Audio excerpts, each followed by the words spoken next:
Hi, everybody, and welcome. We're just going to give people a minute to join, and then we will get started.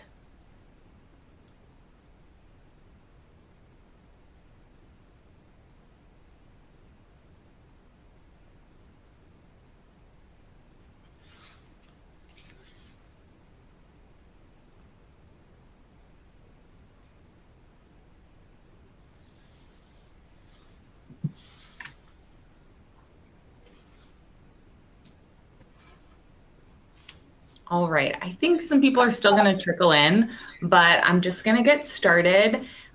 Welcome to today's webinar. We're going to be talking about some new insight on generative AI and what security leaders need to know. We have some wonderful panelists.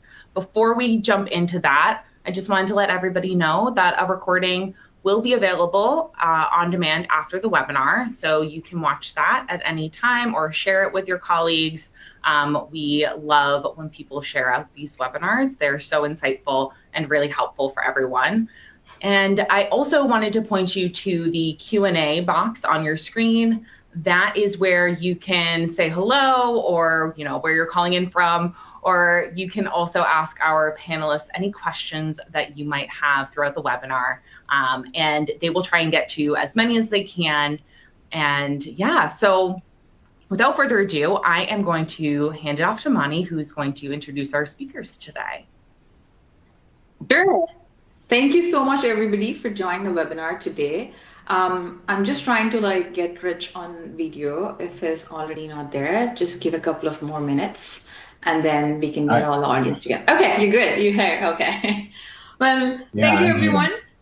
Yeah, thank you. Thank you for taking time to attend this webinar today. My name is Mani, and I'm a Fail CISO at SentinelOne, and I'll be the moderator for this session. I specialize in cybersecurity strategy, incident response, and risk management. And I'm happy to introduce our panelists for the webinar today, Billy and Rich. So we'll start the webinar with brief introductions from both of them, starting with Billy. Hey, everybody. Good morning. My name is Billy Norwood. I'm the CISO for Triple F Enterprises. We're located in Temecula in Southern California, just at the south end of Riverside County and just north of San Diego. And Rich? Good day, everyone. So my name is Rich Lindberg. I'm the CISO for JAMS, a global legal services firm headquartered in Southern California. Cool. Let me start with some context around the topic. So with the explosion of generative AI in the last 1 year, there is a need to know about the technology, the different types of threats this technology brings in, and also how it can be used for cyber defense. So as organizations start using open source LLMs, closed source language learning models, there is a need for security practitioners to know the differences and the risks, and also plan their strategy and implement security measures accordingly. Also, a heads up, most of the conversation today about generative AI is going to be focused on text, that is language learning models, rather than audio, video, or images specifically. So with that note, let me start the conversation with what are some of the areas from a security perspective that you feel generative AI is bringing in change? So the question is addressed to both of you. Maybe Billy, you can start the question. Sure. I'm already seeing it in a couple of things in some of our tools. One area that I find interesting is ease of use. So, instead of going and typing in like all the different syntax to go figure out what you need from the tool, you can just kind of type it in just with regular plain English and be able to search for it. You can ask, is this issue seen anywhere else? How can I find this thing? You can just kind of type it in rather than having somebody have to know the syntax of the tool. And I think that's really helpful, especially, as we onboard more and more security analysts into the cybersecurity industry. Right. And Rich? Well, so I think this is an example of technology acceleration. It's the same thing we see as we go, but now the curve gets smaller and smaller. The iterative changes are faster and faster. So I believe that ultimately, this is it feels new, exciting, and scary, but I think the principles that we all should have been living by, best practices, are going to be a theme throughout this webinar because um, this becomes a new vehicle for how and a new velocity, not changing what should be done ultimately in business and in security. And we'll get into that as we go, I'm sure. Yeah, I do agree. I think it's a some quote it, it's like the new electricity, the new change in the industry, bringing about revolution across different industries as well, not just security. Starting with like data and how the users are going to use the language learning models to converse, get better responses, as well as improve their speed and productivity. So now that we briefly touched about these changes as security's enabler for business, and what are some of the discussions that you are coming across that business leaders are interested to know about Gen I, specifically from a cybersecurity landscape? Like if you can share your insights. Maybe Rich this time, or yeah. Right. So one of the wonderful things about AI, coming to a new level of prominence in the business community is that it's generating a refreshed level of excitement for technology. At our company, I mean, we've always been a technology company, even though our vertical is in legal. We've got developers and application managers and infrastructure. So we really are a tech company before, and that was before it was hip to say, fintech, legal tech, whatever tech. So technology has always been a pillar for us, but we have a whole panel or a steering committee based on AI, and I suspect a lot of companies do, because they need to understand how will this impact business, how will this create opportunities and efficiencies, and a lot of buzz. And so that's a benefit to the security and technology organizations because it gives us more time at the table to talk about how we can use it. And that's important when you think about security, as you asked about from a security perspective, because ultimately, if security is not part of the conversation early on, it always costs the company in some way, somehow, as a catch-up mechanism. And so I appreciate that we have a formal vetting process for any AI. We are using our shadow IT monitoring and other monitoring technologies to pay attention when people sign up for AI plugins and whatnot. I mean, ultimately, AI and ML is something we've been using for years, especially in security. We've been and probably data analytics and other fields, but it's now got the attention where we can manage it as a business process and have the business support to do that. Yeah, I agree with Rich. It's nice to be brought to the table early and work on these governance committees to discuss AI. And a lot of what the business leaders are coming for us, asking questions like, is it safe to use? Is it ethical to use? And work with my chief compliance officer. Is this legal? Can we do this? Privacy matters. What makes sense for you guys? We're trying to decide, do we keep it all in-house? How do we train it then?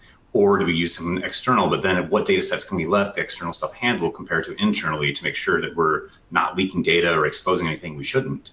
And even with all that, it's can we rely on the data it gives back? So those are the kind of questions I think I'm getting a lot from management as we kind of governance and kind of get our feelers out there on ways we're trying to use AI. Right. Yeah, I do agree. I think two great points made by both of you. The first one is AI. AI has been in this world, in security world, I think more than 10 years now. Earlier, it was more behavioral AI, static AI that we would use in security tools to detect any malware or any threats in the environment so that they're able to respond to it faster. And then specific to generative AI, which is the core of this webinar discussion, specifically talking about how language learning models are going to bring in risks, but also use the opportunity to improve security as such. And for Billy, you rightly said, there are so many questions generally business leaders ask security leaders specifically in the organization about, since it's related to technology, how do we better use it? Like what risks they do carry. And I know like going forward into the discussion today, we would discuss specifically about risk management as well. But those were some great points made by both of you. So we've briefly touched about like the changes, how business leaders are trying to adapt. Let's go to a bit of offensive side. Like, what are some of the examples on that you have seen how threat actors are trying to leverage AI to launch cyber attacks on organizations? This could, yeah, as you've seen in the news or as you've come across or heard from other security leaders. Maybe Billy first this time. Sure, I'll take the easy lob and improved phishing emails, right? We're hearing that that's one of the best ways to kind of get into an organizations with that business email compromise. And they're allowing, with AI, they're allowing people who are non-English speakers, who you see a lot of times make typical grammar mistakes and things like that, that we're using on AR on our side to protect and pull out. They're now evading those pieces and kind of getting things through. They can do better background research in crafting these emails for like spear attacks based on information that they can use AI to glean off the internet to create things quicker and get them out like with timely news or misinformation. I get a couple other ones I had in mind, but I'll let Rich go first. Yeah, I agree that the ease of generative AI and natural language tools has brought to the attention and improved the tactics of the threat actors, especially, social engineering vectors, email most prominently, but other ones are included, certainly are our biggest issue. You look at breach reports from different organizations year over year, that's how it is. So why would these organized cyber crimes not look for efficiency gains and to improve the quality of their product? Because that's what it is. It's a product for them. They're making money. I think, again, AI and ML are things that have been leveraged. It's just because of the popularity of it. It's inspired better adoption of it on the threat side. But I think when you come to offensive security on a technical level, that kind of stuff has been in the works for a while. There is an available generative AI LLM data set available for pen testing already. It's out there, so you can you have your automated buddy guiding you on your pen test. So that's just awesome. So I think we're going to see it's just more adoption, and I think that's the offensive side. Well, here's the other thing. I know we're focused on generative, but there are other technologies that are doing AI-driven incremental alterations to files, and that are not perceptible to people, but it is technically changes. And I've seen an example. I won't get into products or names of things, but there's one that morphs a picture imperceptibly, and ultimately it sort of poisons the picture as a digital watermark. So if it's stolen, you've got sort of an identifier and a DRM recourse. But that same kind of technology could be used to become a wrapper for malware, right? And these are not new techniques; they're just new methods. So again, we're going to all have to be more diligent, and ultimately the defense, getting ahead of ourselves here a little bit, I think is still going to be strong education and policies in the workplace to make sure people know how to respond or what to be on the lookout for. Sure. Yeah, I definitely think it's a race back and forth, right, between offensive and defensive, right? Hey, well, I can see that these two vulnerabilities are in place. My pen test tool tells me to use this exploit now, and then on our side, I'm about to step into that question, right? Like, how do we respond to that? It's definitely a race back and forth. Yeah, I do agree. I think go ahead. I'm sorry. Yeah. That's an interesting point, Billy, because the difference between information technology and cybersecurity, I mean, well, one difference that doesn't get talked about a lot is that information technology is an engineering problem to be solved. You build awesome things, they work really well, they enhance and enable business. Vital, super important. But security, even though it has a heavy technology component, really is a risk management problem that is always evolving. So technology, you solve for problems, but cybersecurity is a business management problem, and that's why it has to have a business level support, because you can't just build it once and it's done. It's always that bobbing, weaving race condition between tactics, techniques, and procedures, and the defender's response. Right. Yeah. In my conversation, so I've met Billy at a couple of conferences too. Like the things that other security leaders kind of talk about is specifically, yes, the AI-powered business email compromise is something that people talk about, and AI-powered malware that you mentioned about, Rich, that is one that has been talked about as well. And we do have like a blog post which talks about AI-powered malware through LLMs, which is Black Mamba. For people who are interested, please do go and check it out. The other things that I wanted to mention was about OWASP LLM, top 10 LLM, which talk about the different techniques that the attackers can use and launch attacks, cyber attacks specifically for LLMs. Do check out that resource, which was helpful in explaining the top 10 that the LLMs are susceptible to. Few other things, yes, prompt injection attacks are something that have been discussed widely as well in the recent times, in the last 2 weeks at least, that I've seen. Data poisoning, as you said, from technology perspective, like poisoning the data so that it inputs inaccurate and harmful results for the users using it.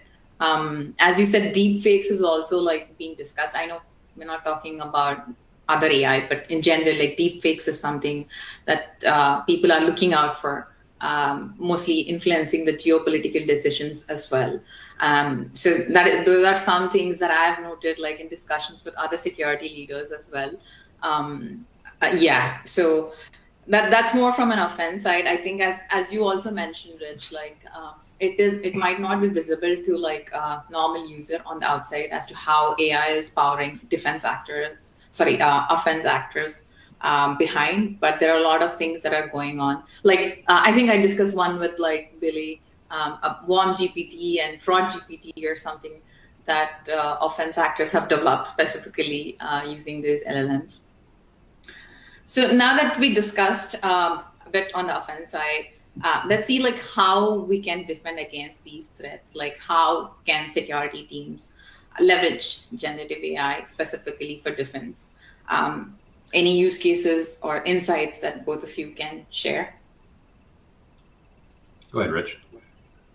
Well, one use case really starts with the notion that CIOs are talking about, which is better use of their knowledge base, or even a reason to create one for the first time if they've never done so before. So all of the tickets that come through their support organization, they can use to digest what's the most likely or reoccurring response to a support situation. And likewise, we see that you can use the same kind of data set if you have good habits, good operational habits of documenting things that come in, to start to say, hey, this happens. These are the conditions that we're facing.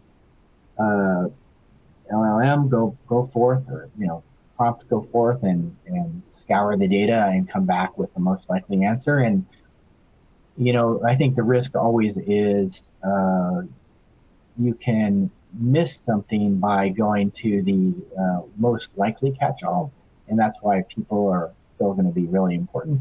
But I think it will create efficiencies and will level the playing field on training your teams, because they will have the knowledge, the shared knowledge of the rest of your team members, because it gets piled in. And so I think that kind of analysis will work out well. I think you are seeing some legitimate AI as opposed to very advanced decision tree scripting. technologies come into play, and we can leverage those. There's a technology, which again, I'm not going to go down to technology names, but they're, been working hard on an AI SOC analyst that looks at all your threat data that comes in and puts out a likely response in a very discrete many factor analysis. And so I think the velocity of our solving problems on the IT side and the cyber side are going to be improved by generative AI solutions. So it's exciting. I also want to say that we're going to see, because we have the open source LLMs, you talked about injection attacks. I think that a lot of organizations are building their own internal LLM so that the data sets are their own data, and they're going to be immune to prompt injection because nobody else has access to the data set. But companies that have been around long enough, and it's an interesting defensive point. Dylan? Right. Yeah, no, I'll expand a little bit on what Rich said. Like, I mean, having that historical data in context, helps us respond faster to incidents. If we see a detection, it'll help us. Is this a false positive or not? In the past, it seems to be. And then they could advise us, hey, we need to perform this task to fix this issue. And so there's a lot of training around there, and then that in turn trains our employees, and maybe even, at some point, if we're feeling more comfortable with AI decision-making process, that could be some automation right there, right? It might be like a one-click yes or no initially. Hey, should I go ahead and do this? This is what AI suggests. To like, okay, no, this is an issue that we run into over and over again. Go ahead and automatically lock this user, or blacklist this IP, whatever it needs to do like that. I think that's a great point, wading through all that historical data, where someone may have created a playbook in the past and had that decision tree, but having to be able to do that kind of live with our own data. And, and if we're using someone, if we're using an MSSP or like an outsourced, company, they can share some of that data, like a threat intelligence company, whomever, right, to help us guide us to a decision that we may have not seen, but they've seen with a bunch of their own clients. I think that's really, we're letting the analysts focus on what they do best, right? Data collection and some of the mundane tasks aren't the most fun piece, but like, solving and blocking the problems and going out and learning, we're focusing on, hopefully that is due for less burnout, as well as, more efficient employees as well going forward. Yeah, And actually, that's likely, great yeah. point. Because if you have, I think it's going to make technology providers that have customers across the planet kind of thing become much more powerful than in any individual company because of their huge data set. And I think whether you're talking about just your own company or you're talking about MSSP, I think it's going to be an interesting motivator for companies to take another look at their data tuning, their telemetry, because you've always been able to be a certain level of sloppy and then just wade through the data for threat hunting, and detection and prevention. But now, if you want that competitive advantage or superior response as an internal organization, going back to your log sources and your parsers and your rules and all that to then feed the AI, is probably going to yield great ROI. I think we're going to see people a lot of focus on tightening up their cyber maturity. Manny?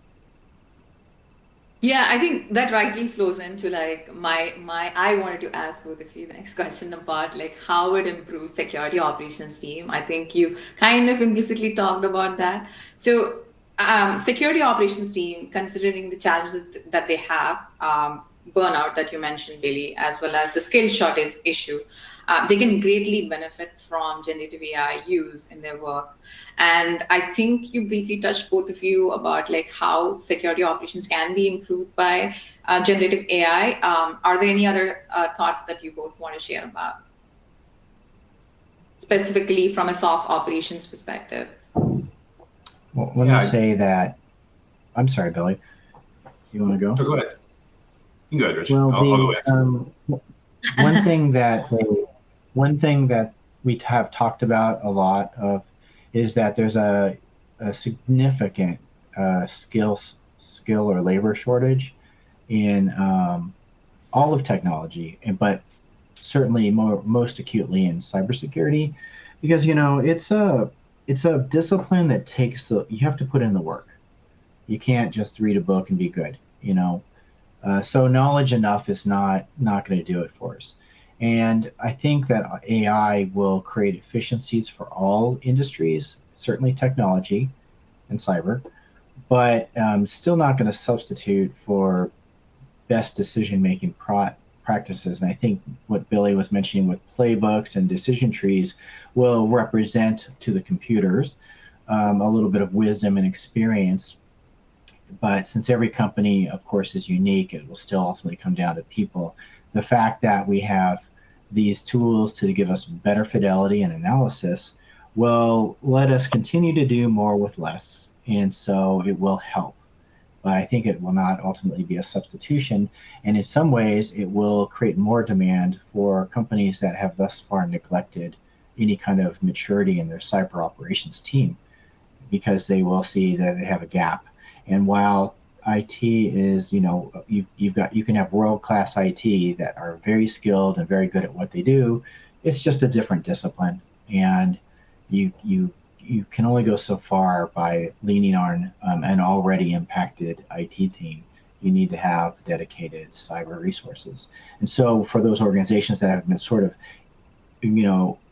trying to stretch the IT team, I get it, but I think there may be a false sense of security, and because they don't know what they don't know, even though these guys and gals are, could be superior at what they do, there's a gap and it's a blind spot because they don't understand. So that's all. It's an awareness problem. Billy? Yeah, we talked a little bit about, detecting things quicker, making sure if it was a false positive or not. But one area we didn't touch on is like more advanced attacks, right? Things that be really tricky for your human eye to see. And we've SIMs have done some correlation in the past, right, to kind of pull some of that pieces in. But being able to, I think this is going to force people to think even more, further than the SIM is like, because if someone's going to go through all this to kind of figure it out, right, we need that big block data set. And if we're using a bunch of disparate tools that are not, linked together or pushing to a SIM or pushing to a data lake for us to kind of dive into to kind of see these things all the way across, that might change a little bit how, Rich says, much smaller companies that haven't been really focused on the maturity for their cybersecurity, it may change their approach. And it may be nice for them, right? It could be a leapfrog for them rather than doing it the hard way that everyone else has been kind of pushing through the years. It might be a good jump for them.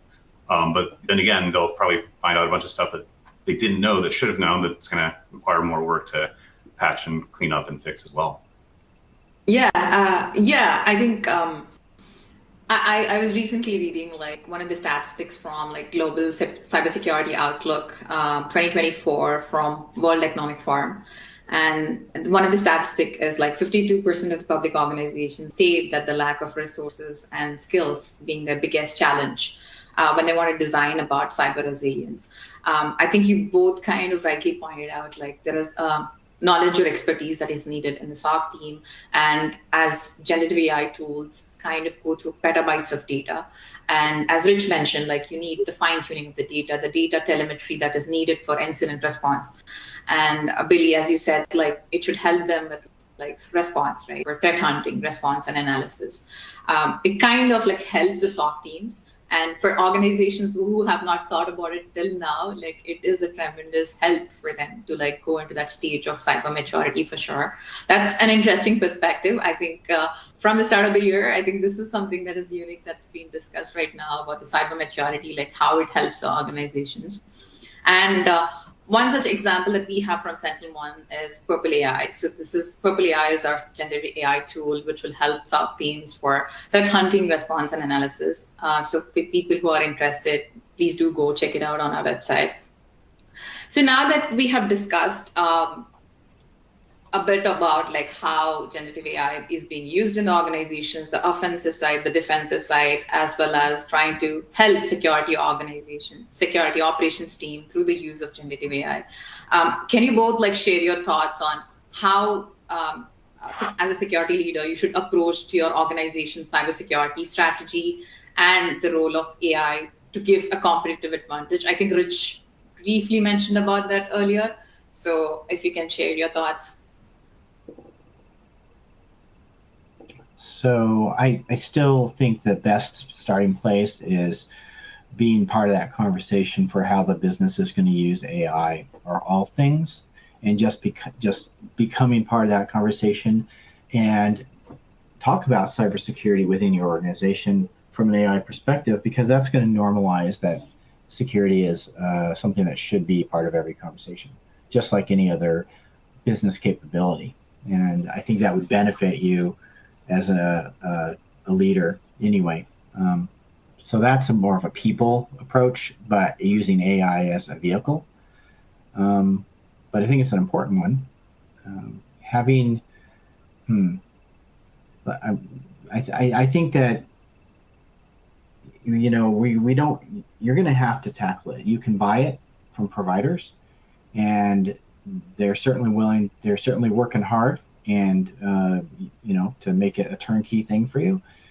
But because the businesses are certainly going to adopt workflows that are partially AI driven, you're going to have to pay attention to privacy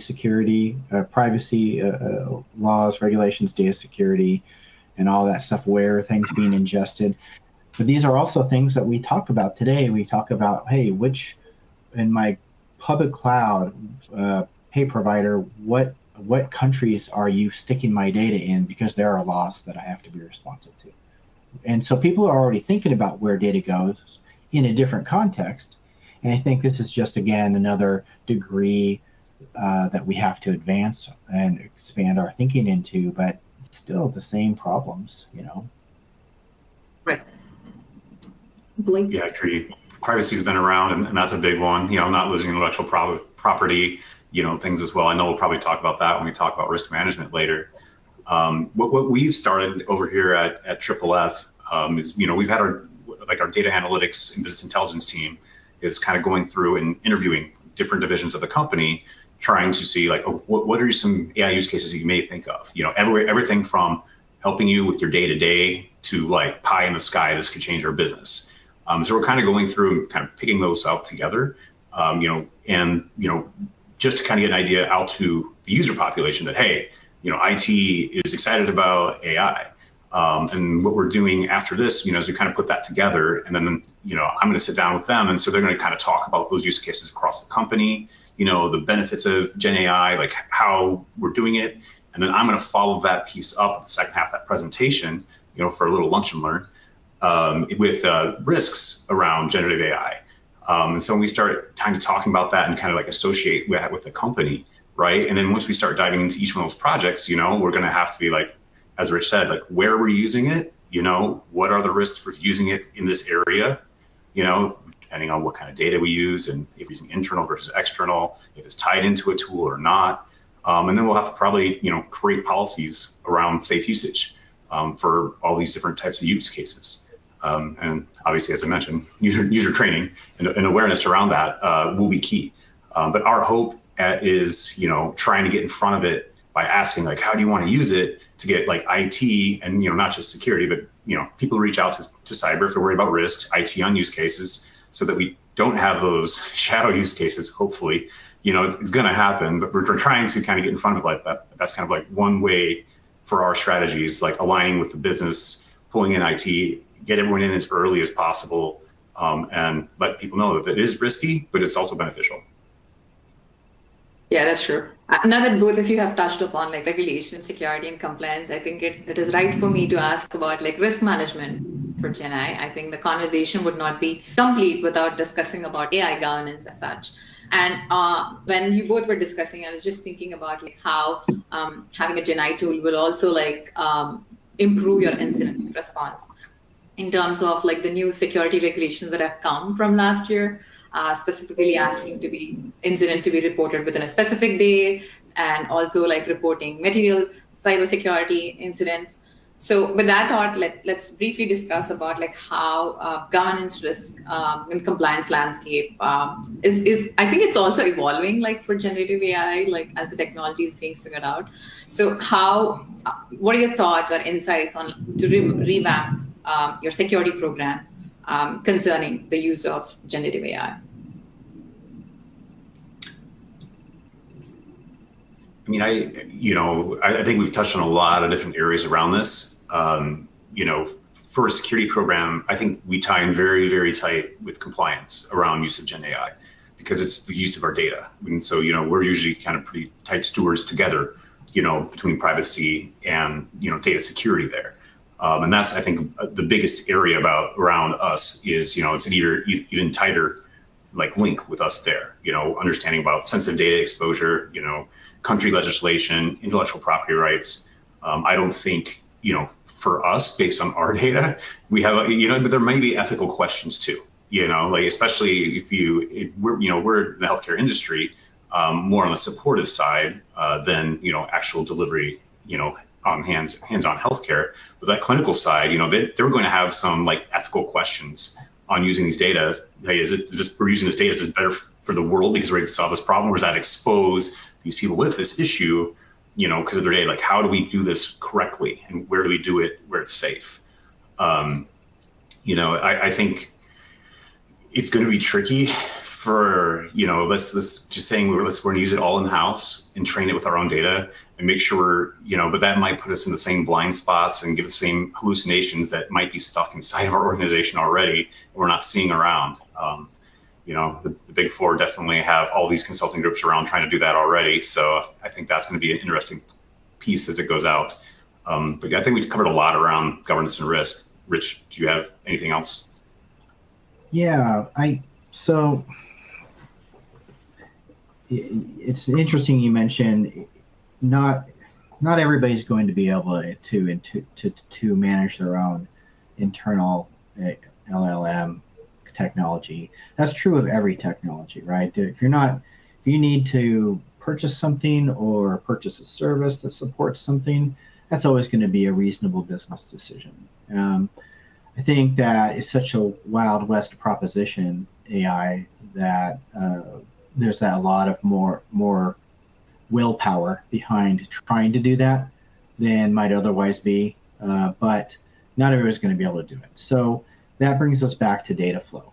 And it's a principle that's not at all new, but only in mature organizations do they actually like document and make decisions based on that documentation about how and where your data moves.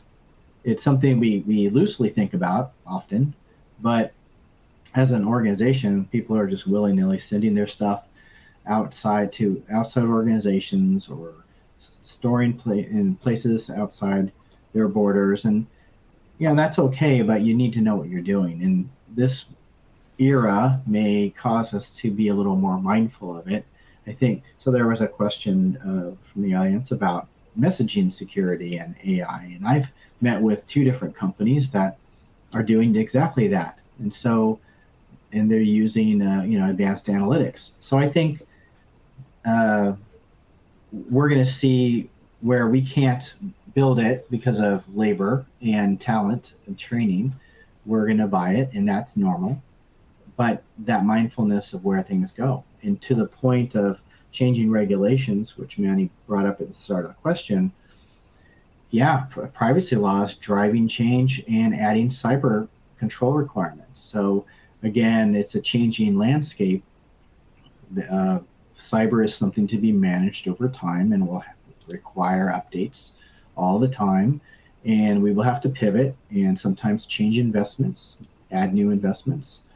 But it's just, again, the only way to keep that cost to a minimum is to make sure that cyber is part of every conversation so that we can prevent rework and get everything accounted for in requirements. Like a good software developer, you want to have all your requirements laid out. It's no different for IT teams wanting to build things and they don't want to have rework. make sure you understand what you ought to be doing as a formal process. And in your experience, I think I know, like you briefly mentioned about, like it follows the same risk management process that any technology use that happens in the organization. I think this specific or unique case of generative AI is more to do with like the evolving nature of the technology right now from the last, I would say, like 18 months, how public use adoption happened for generative AI. Are there any better ways to communicate these risks, or like are there any challenges that you usually face when communicating risks as these? If you can share some insights with that, like communicating the risks to the stakeholders within the organization, so that you're also like managing the security risk for the organization, right?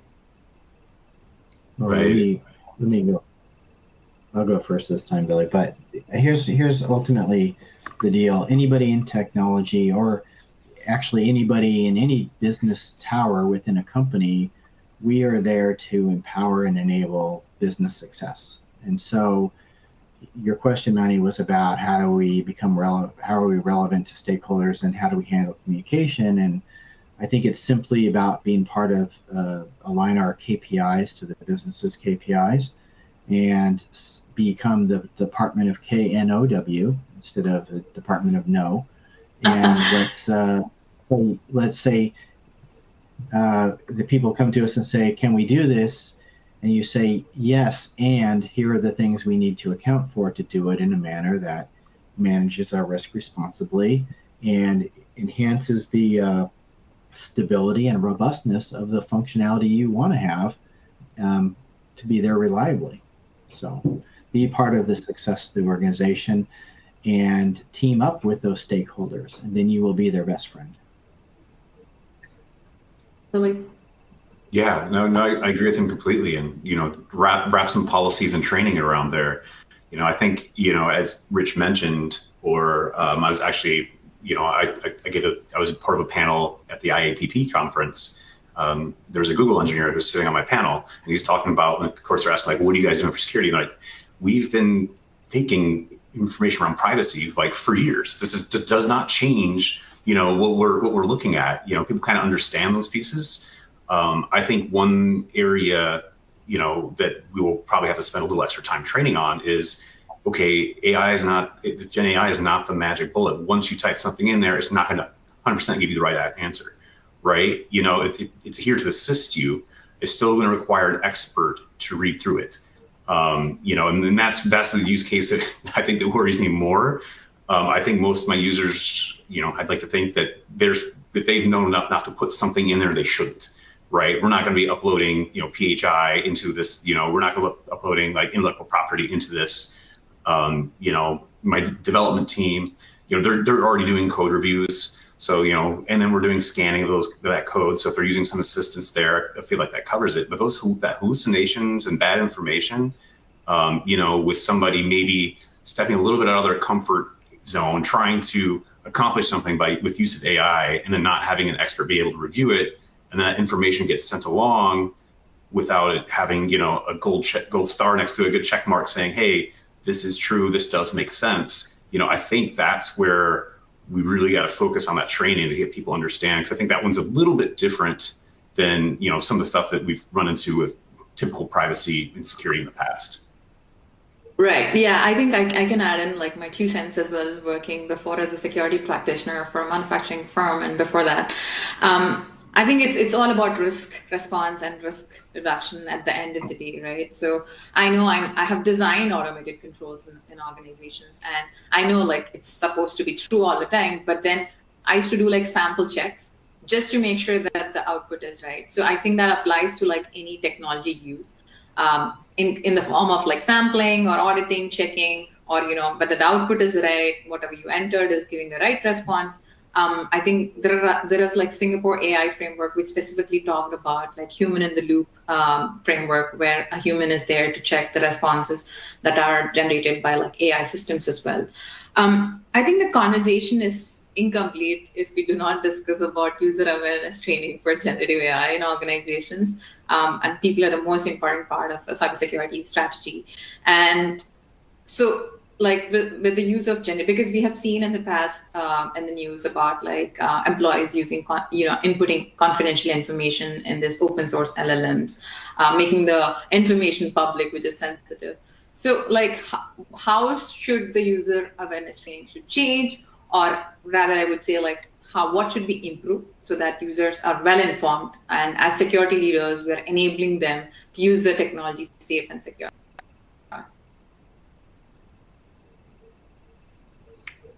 I think I touched a lot on this about my last question about how like I do want to get them in front of it. Let them know that both there is an amazing capability to Gen AI, but you need to know these risks around them, and ensure that that's the right case. You can take this question and like to Gen AI within user awareness training, right? Like utilizing my training system to see where people have had issues in the past.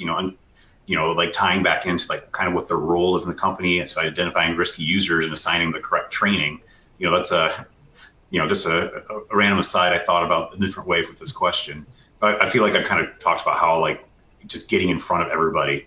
We don't want to just scare them and say don't touch it, but we do want to let them know there are risks.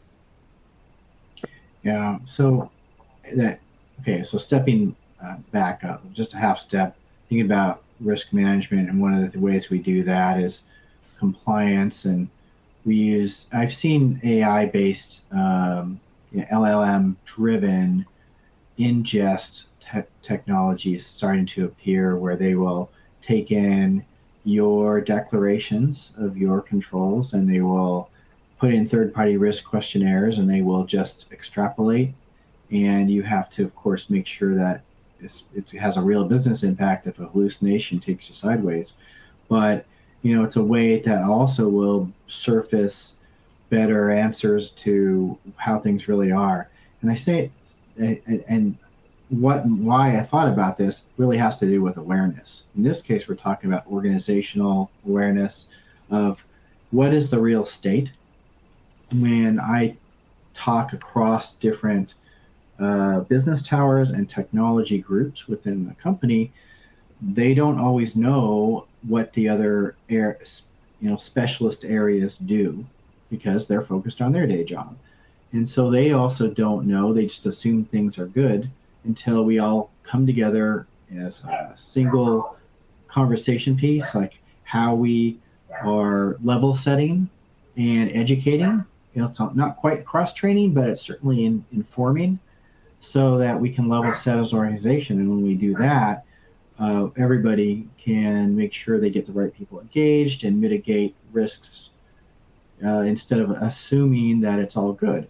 Likewise, when we go to user awareness training, we in technology are the stewards. We see what happens. So it's incumbent upon us to then do the rest of the organization a favor and say, hey, we see this sort of threat vector, or maybe I just want to educate you about our policies on AI and what are some scenarios and boundaries or guardrails you put up, because I'm sure every organization, I know we do, have AI policies.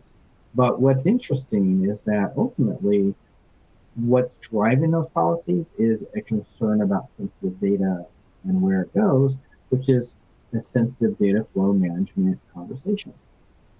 Again, like Billy's example with the Google in here, it's not new.